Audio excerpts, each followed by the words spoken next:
Everyone has a hero. So if your hero is, so-and-so or whatever, do some research. See how they did it, see where they went. Everyone's situation is going to be a little different, but it's going to light something up in your head. You're going to say, so he did this and he hooked up with this person, that's how he ended up over here.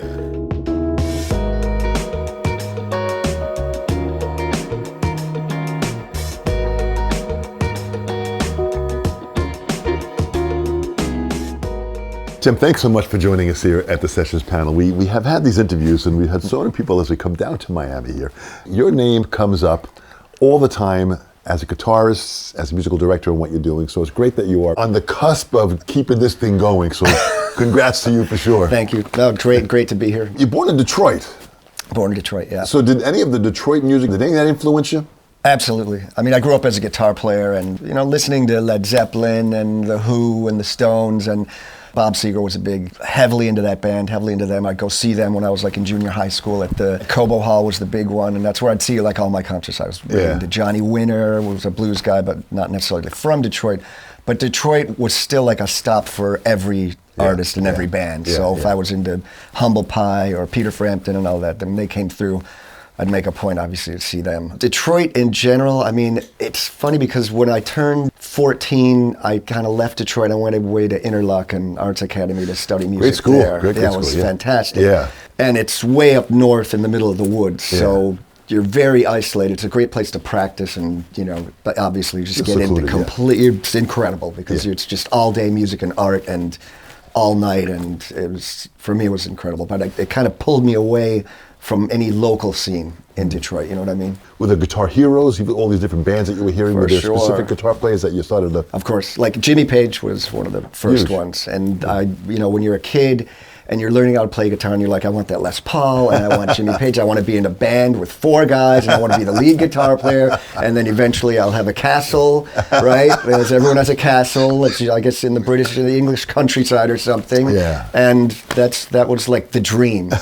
But then there were, a ton of, I was into Steve Howe and Johnny Winter big time. Oh, yeah. God, who else? I got really into jazz too because I learned every Led Zeppelin.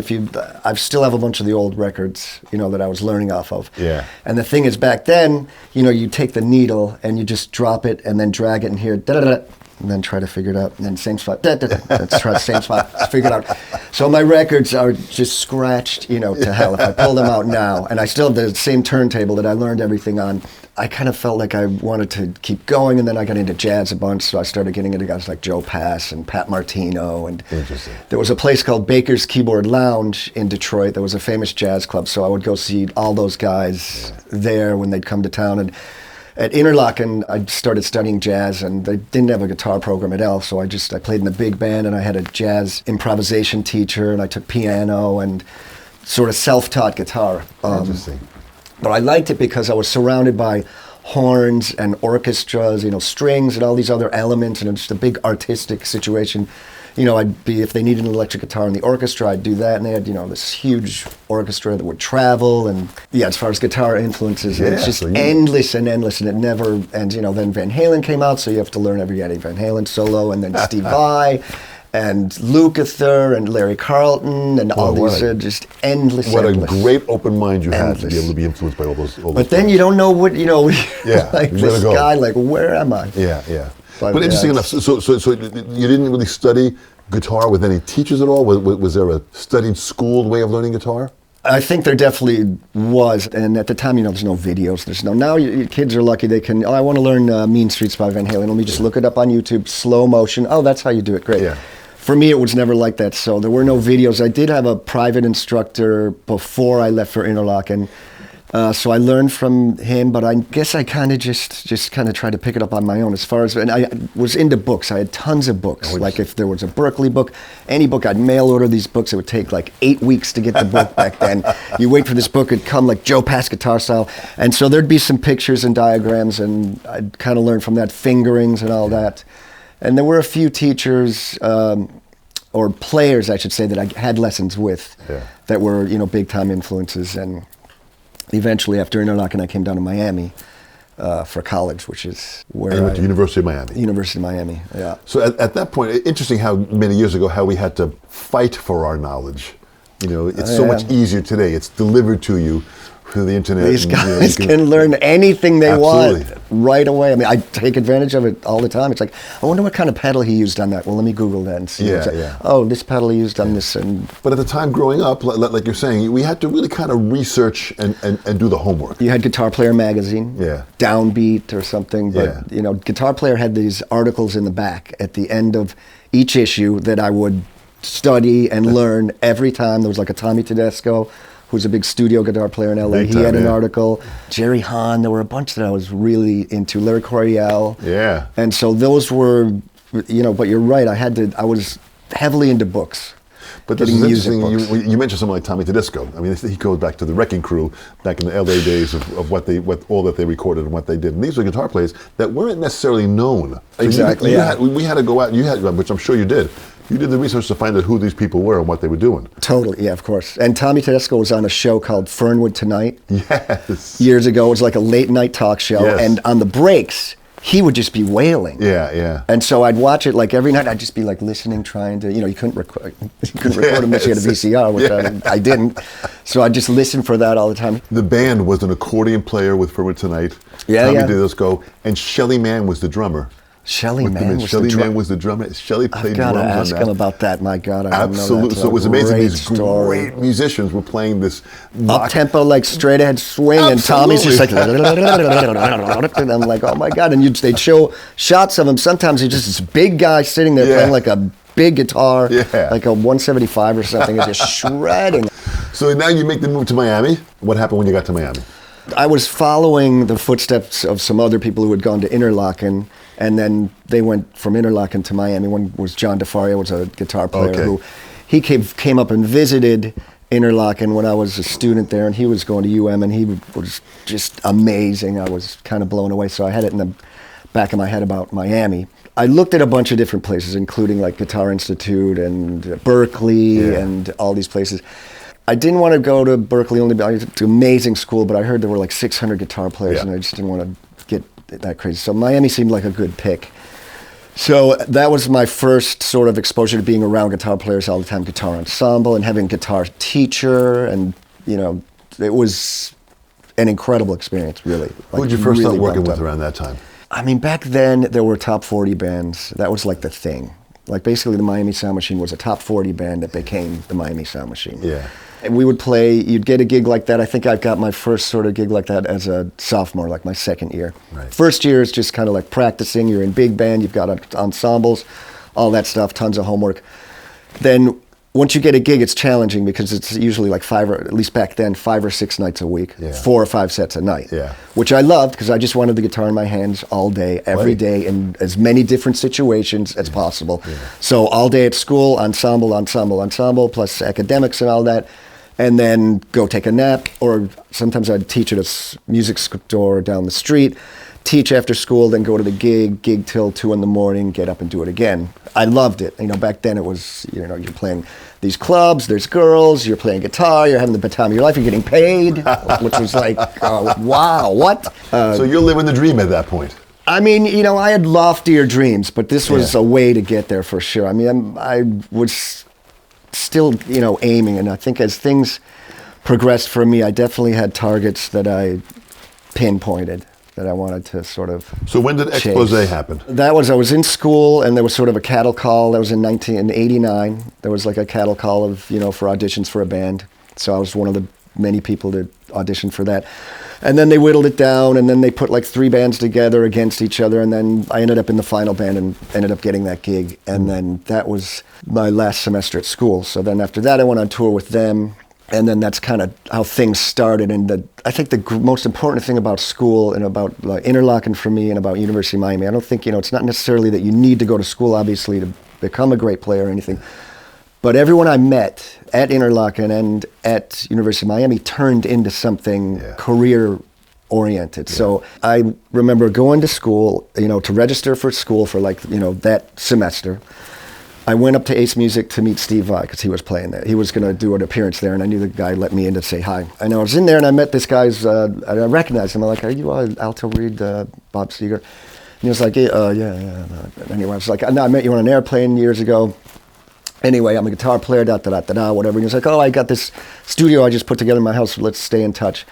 I sent audition tapes to Seger's camp, all this stuff, and slowly but surely, like, I started doing demos and stuff for this guy Alto Reed, and then Seger eventually started to hear me, and then I started to, things started to progress there. Like, while I was doing the Expose gig, I tried to plant those seeds to get that gig started, at least during or after or whatever. So it was just a super slow process. But, then the keyboard player, Craig Frost, then I started playing with the band a little bit without Bob. I got along with those guys great. And then Craig, one of the writers, we started writing songs together. And this all happened over the long period of time, because I did the Expose thing, and that lasted like a year and a half. And I went out to LA, and then I got through another like Miami friends, the Gloria Estefan gig, the Miami Sound Machine. And that was the Into the Light World Tour? Right, so that was like in 91. So they were based back down here in Miami? In Miami, and you came back down here? Yeah, well, actually they were in the middle of a tour. The guitar player, who was a friend of mine, was leaving, so they called me. I was actually doing a Barry Manilow thing at the time for a month and a half, and they were in the middle of a tour, so they just said, look, John, our friend, he's leaving, do you want to do the gig? And I was like, yeah, definitely, because, Barry's like the greatest guy, he's super cool, but, it's not like the guitar player dream gig. But yeah.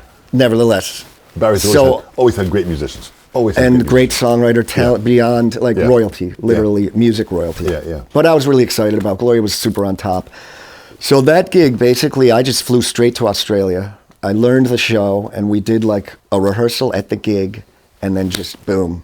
How old are you about at this time? I guess 26. 26 years old. You're flying to Australia. You're going to play a show that you don't really know the show. Well, I had a cassette of the show and a video, so believe me, I knew the show when I got down there. Yeah. But yeah, it's the heat of battle. So how is it, again, this is baptism by fire. You get there, you do the rehearsal. How is the intensity of all of that?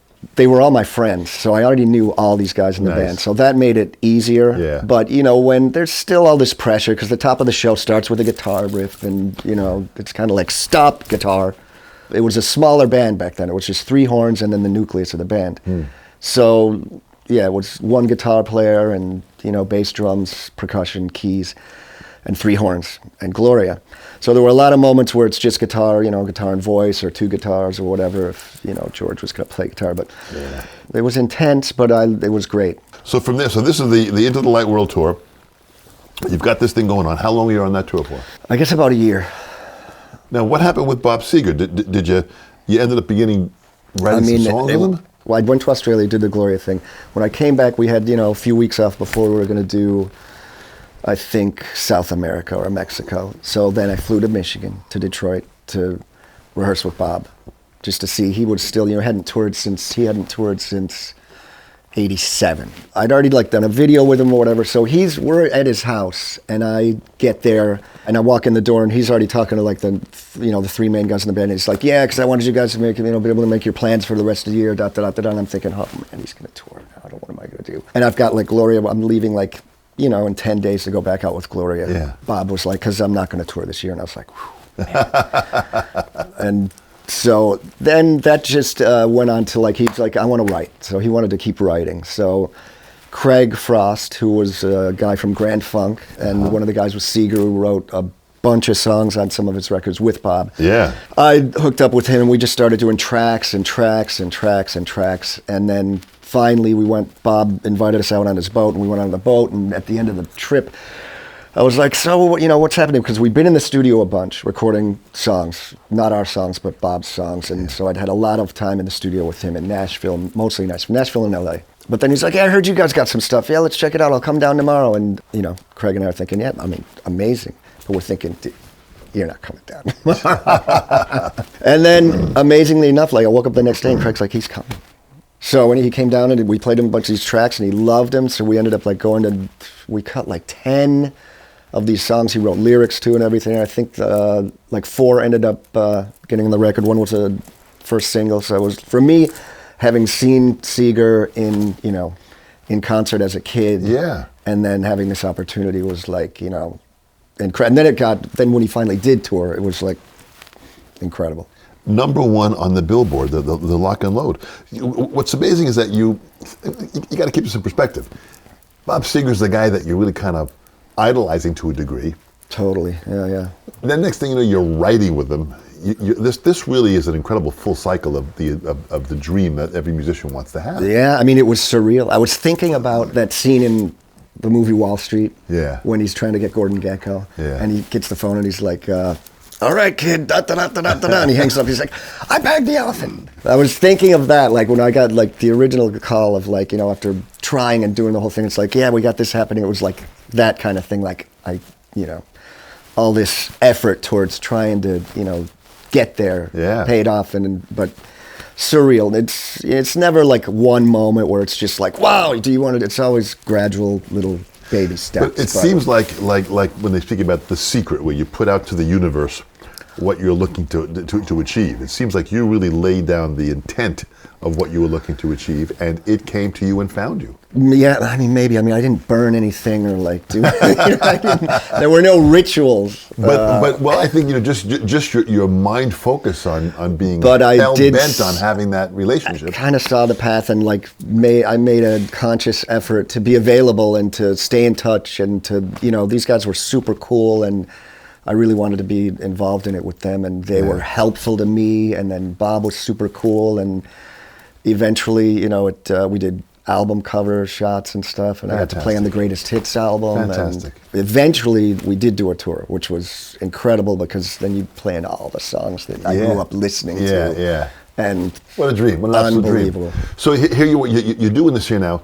So was there any music you were listening to at this time? Was there were you listening to other different types of music? Were you trying to take things in? Yeah, of course. I'm always trying to grab something from somewhere. Yeah. I mean, for instance, Lock and Load, that song was kind of like, it started out as we were listening to that Prince song, Cream. So then I came up with like a riff. But that was like the original thing, and then it turned into that. I always have this like model. I hear something, and then I'm kind of, man, we should do something like that.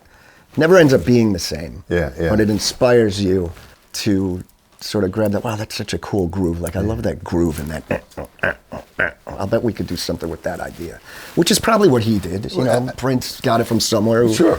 So where did the writing come from? Is this something that you always did, or? Yeah, because I was such a Jimmy Page fan, he wrote all the songs with Plant and he produced all the records. He was like my model. Other, producers like Mutt Lange and these genius people that I liked. I'd read up articles on how they did it. Like, what path did they take? What steps did they take? Try to like follow that example because it's already been proven. Then, How fantastic! So after Seger, did you ended up back at Gloria Estefan? Yeah, then I did the next Gloria tour. Actually, they started overlapping those two tours. I'd have 2 days off from Seger. I'd fly to Miami and rehearse with Gloria. Then I'd fly back up to Cleveland or wherever, do a Seger gig.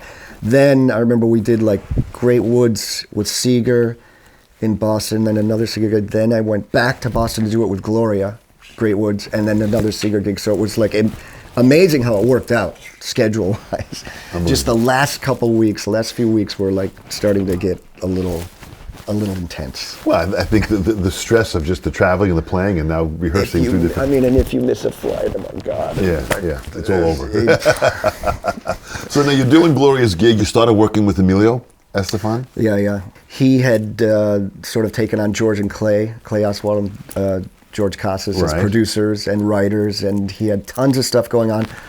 And my friend Randy Barlow and a lot of other people, George Noriega, they were starting to get in. After that tour, like during that tour, we all kind of started writing together, writing for Gloria and writing for John Cicada and writing for artists that Emilio was getting in touch with. So I definitely saw that opportunity as a door I wanted to try to knock on and try to walk through as an amazing stepping stone. So you're writing and producing songs. Now you got Gloria, you got John Cicada, Ricky Martin, Mandy Moore. Yeah. How'd this all happen? I mean, Emilio, really. It was, it was very much like the Motown situation where George Noriega and I wrote a lot together and Cicada, and so we all had different rooms and different people would write with different people. We'd go from room to room and everyone would be competing basically for something. So when Mandy Moore came, it was like, all right, Mandy Moore's coming and Emilio would have the concept. This is what I think we should do. This is the approach, So we'd all go off and write songs and write tracks. I'd write a track or whatever and put something together with all this in mind, and then you throw 40 songs together, and then out of that, like, you know, Emilio or whoever, they start picking, all right, let's show them these 10 or something. Nice. And then out of those 10, whatever. So I was super lucky to get a lot of cuts on different records and stuff. But really, you know, Emilio just had so much traffic coming in and out. Yeah. It was incredible. You know, you say you were super lucky. I think a lot of that is the experience that you were getting from all these different acts that you were having with traveling and playing and recording. There's some serious, you know, quality of skill base that you're learning. I think a different thing too with me is because I was a guitar player and I was coming from more of a rock, rootsy sort of world. I remember one of the first cuts I think was like that I got with Emilio was on a Carlos Ponce record, and I did a track did an acoustic slide guitar thing, which was just very, you know, out of left field kind of thing. Yeah. But they loved it because it was different. So I was like that guy for, you know, put the slide on, let's do this. So I would take the Latin loop, the Latin thing, put a beat down, and then add the Latin stuff, and then add the rock thing with it. And then that's kind of how I ended up hitting it off with Shakira, because, you know, she was into all these groups that I was into, Blur and Blink-182 and Zeppelin and all these things. So I kind of, you know, was trying to blend all that stuff together, and it didn't seem like difficult. It seemed like kind of an equation, you know. Well, it seems like it's a very natural evolution of what you're doing. You were going through, and she connected with you at that level. How did you meet her? Where'd that start? I mean, Emilio introduced us. I think, what was the first thing? You know what? We were doing some promotion gigs for her when she did her second album. And she was basically using the Miami Sound Machine, which Emilio was managing her. Yeah. So he put the sound machine together to back her up. And there were, you know, some gigs where there were like, let's say, a Sony conference where there'd be multiple artists, and we just back them all up. Yeah. So Shakira is very intense. So it wasn't just like, okay, yeah, it sounds great, see ya. It was, you know, she'd get crazy with everything, which I liked. You know, I was like, wow, this chick is like into it, and she's into guitar, and she's into rock, and she's got this interesting thing going on. I had no idea who she was when I met her. So I just saw her as something incredibly interesting, and you know, someone that I related to more than most of the other artists that, you know, we were working with. That's how we met, and then I kind of became her musical director after that, doing various promotion gigs and stuff like that, and then we started writing together, and then kind of, first we did the Unplugged album. So I put a band together for the Unplugged, MTV Unplugged. Was Brendan Buckley on drums and at the time? Brendan was already on drums. Oh, great player, dear friend, He's a great buddy, and he's artist. like, he's my go-to guy for, you know, most everything. Him and Albert Menendez, and, you know, we've got a great nucleus there. Again, as I was telling you before, like things I don't want to, you know, I don't want to think about the drums. You know what to do. Yeah. There's electronic, there's percussion, and there's a kit. Can you put it together? Great. And that, again, that was not that, we did that pretty cheap and pretty easy. It was not that crazy. There was a certain fun factor that was, and a creative factor. Yeah, I'm in the studio, we're making music, we're putting a record together, and then came the next thing with her, which was an English record. And then, you know, how is she going to fit in amongst, you know, Ricky and all these other people who are trying to do this crossover thing. Yeah. So she had this Arabic side to her as well, which was somewhat untapped, you know. Yeah. And she also had this sort of Alanis Morissette angst kind of thing, and so that turned into a whole thing, a whole production of lots of writers, lots of people, lots of things. And how did you get to MD, musical director? It just kind of fell together. I mean, I just became that guy. It wasn't like a phone call and like, you're the musical director. I think I did it for, I guess the Unplugged album was kind of the first thing that, you know, I did everything. And actually Louis Ochoa, who's another great producer guy who actually started with Shakira like on the first album and wrote most of her biggest hits. He was helpful as well. So just seemed to always be there. But it seemed like like this all evolved because it was natural and right. Yeah. It was just happening because it was all just comfortable. It did. It seemed comfortable. It did. It seemed natural. And I mean, because of all this stuff that was going on with Emilio, I was living in LA, but I was never there. So I was either in Detroit doing something with Seger, or then really in Miami doing stuff for Emilio. And I was like, you know what, I'm just going to move to Miami, see what happens. And that was in '99, and I moved to Miami, and I have been here ever since. So do you get? I'm sure you get back to LA in certain times and do certain events there. But I mean, it's nice to be here now because you've got this incredible clique of great musicians that are down here. It's great. Yeah, I love it. Miami is cool. It's kind of a smaller town. LA's great, but LA's like Spaced out, yeah. it's like in your face everywhere, every minute. So that part gets a little crazy, but I do miss the mountains and the weather. Yeah. So, I mean, Alejandro Guzman, Hash, Roberto Carlos, other artists that you've had, Rascal Flatts, Paul Simon, Barry Manilow, Tony Bennett. You've got this real wide variety of people that you've played with and been involved with. I mean, that's got to be a real span of musical knowledge that you've got. That I know. Who does this guy think he is? What the hell? Really, you pulled it off, man. You've done fantastic with it. Well, I mean, I think because I did study jazz a lot, like deep into jazz, and I played in pretty much every jazz situation, big bands, and I've played with orchestras, and I've done orchestral stuff. I guess I have all those hats, so I'm not, even though I wanted to be Jimmy Page in a band in a castle. Yeah. I ended up like being more of the chameleon who's like, well, I can do that. Yeah, I can jump in there. I'll jump in there too. Yeah. And plus, I mean, the benefit of that is just being able to work with all these incredible people that you might, if you're in one band or whatever, you might not get the opportunity, at least back then, to, someone like Tony Bennett or, Roberto Carlos, these like superstars. Might not have the same opportunity. Well, you've got your hand in a little bit of everything now, so I mean, this really is kind of exciting at this stage of your career. Definitely always trying for more, always trying to keep it going. And there's a lot that says for that, always trying for more. You seem to be really motivated that way and passionate of that way to keep on pushing yourself. For sure. I'm looking for the next thing, and another sound, waiting for something to break out. When's Nirvana? Like, when's that one thing going to do that, like, just restarts the whole engine again, I have a feeling that you'll be the person that's going to find that sound. But you're staying open-minded, and it sounds like you have that constant student, that constant, ability of wanting to learn. That's inside your personality there, which is very healthy. Being open-minded is, in every, especially songwriting and stuff like that, or being, when you're in a room with an artist, for instance, and you're coming up with, you get passionate.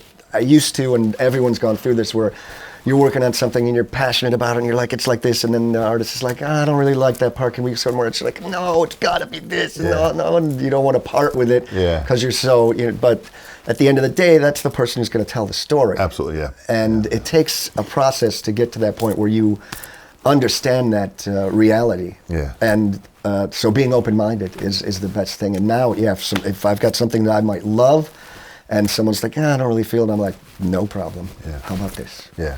And let's find something that you like. Let's find your story. Yeah. That's it. It's not about how good you sing. This is just my opinion. Yeah. It's not about how well you sing or how well you play or whatever, but the story and how well you tell it. Nice. And pulling that out of the artist. That's very powerful. That really is a great message in there. We have these young students that listen to these interviews and they're inspired by your playing and they follow you, and they're the next generation that's looking to kind of come on and hit the scene. Sure, and they will. In closing, what would you say to this next generation? What advice would you give them from what you've learned and the experience that you've had and the challenges that you've gone through? What would you say to this next generation? There's so much out there. There's so much information out there that you have access to. So if there's everyone has a hero. So if your hero is, so-and-so or whatever, do some research, see how they did it, see where they went. Everyone's situation is going to be a little different, but it's going to give you it's going to light something up in your head. You're going to say, so he did this and he hooked up with this person, that's how he ended up over here. Yeah. And then also getting into this. Yeah. So I think, and now you can just Google all that stuff and figure it all out, and, being open-minded and play with, work with as many people as you can, write with as many people as you can. If writing's your thing, write with as many people and as many places as you can, and being a sideman, which is how I started and what I still do as well, but that gives you access to the artist. Yeah. That's how I was able to write with Seger, that's how I was able to write with Shakira, that's how I was able to write with most of the artists, that is having direct access, which as just a songwriter, you don't have that. Yeah. It's a really tough thing, and then, if you are the sideman, you have access, so you got to be delicate with how you treat that access. Absolutely. But I was kind of conscious of that from a young age. Tim, it sounds like you really found your story, and your story is still being written. But I hope. You found it. You found the core of kind of who you are. You know how to adapt. You know how to make things happen. You know how to take responsibility. You're a disciplined person. You're passionate about what you're doing. You've got a lot of qualities that are there that are pretty powerful for this next generation to see and learn from. I appreciate it. It really is fantastic. I'm trying to do better all the time, please. You are doing fantastic. On behalf of the sessions here, Tim, thank you so thanks, much. Buddy. Fantastic. Happy to be here. Thanks for having me. Dom Famularo here at the Sessions panel. This is so exciting. Thanks for watching. Thanks for subscribing. Click the subscribe button to be a part of what we're doing. The views help us tremendously. All of your comments, we read them and react to them. This is incredible. The support you're giving us is great. The Sessions panel. We'll see you real soon.